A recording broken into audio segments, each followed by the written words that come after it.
వరంగల్ నగరంలో అకస్మాత్తుగా పెట్రోల్ కొరత తీవ్ర రూపం దాల్చింది. పలుచోట్ల పెట్రోల్ బంకుల వద్ద నో స్టాక్ బోర్డులు కనిపించడంతో వాహనదారులు తీవ్ర ఇబ్బందులు ఎదుర్కొంటున్నారు.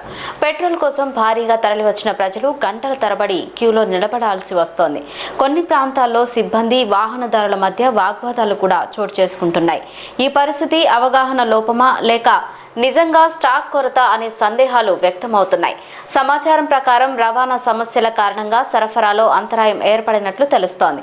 అయితే దీనిపై అధికారుల నుంచి ఇంకా స్పష్టత రాలేదు. అవసరానికి మించి పెట్రోల్ నిల్వ చేసుకోవద్దని అధికారులు సూచిస్తుండగా పరిస్థితి ఎప్పుడు సాధారణ స్థితికి వస్తుందో చూడాల్సి ఉంది. నేను 48 ఇయర్స్ నుండి చూస్తున్నా. ఇంతవరకు వరంగల్లో పెట్రోల్ డీజిల్ కొరత ఎప్పుడు రాలేదు. ఇప్పుడు చాలా ఇబ్బంది జరుగుతుంది పెట్రోల్ డీజిల్ కావాలంటే. ఒక పంపు కాదు, 2 పంపులు కాదు, మండలాలు దాటిపోవాల్సి వస్తుంది ఇవాళ పెట్రోల్ డీజిల్ కోసం. అక్కడ రైతులు కూడా చాలా ఇబ్బంది పడతారు డీజిల్ లేక. ట్రాక్టర్లతోని జొన్నలు, ఒడ్లు ట్రాన్స్పోర్టింగ్ చేసుకుందామంటే ట్రాక్టర్లకు డీజిల్ దొరకక,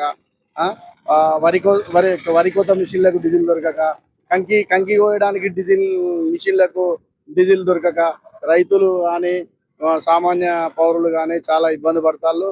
డీజిల్ పెట్రోల్ దొరకట్లేదు. ఇది మొదటిసారి పెట్రోల్ డీజిల్ దొరకకపోవడం అనేది నేను చూడబట్టి.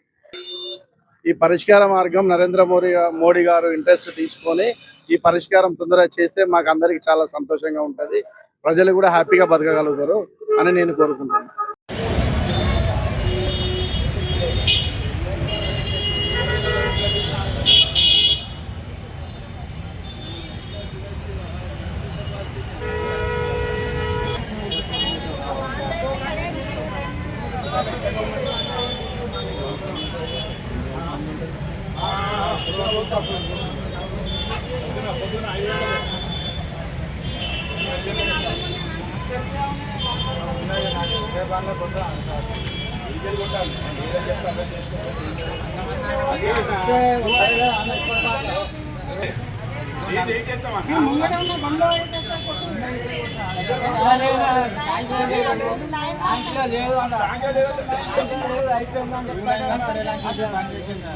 లేదు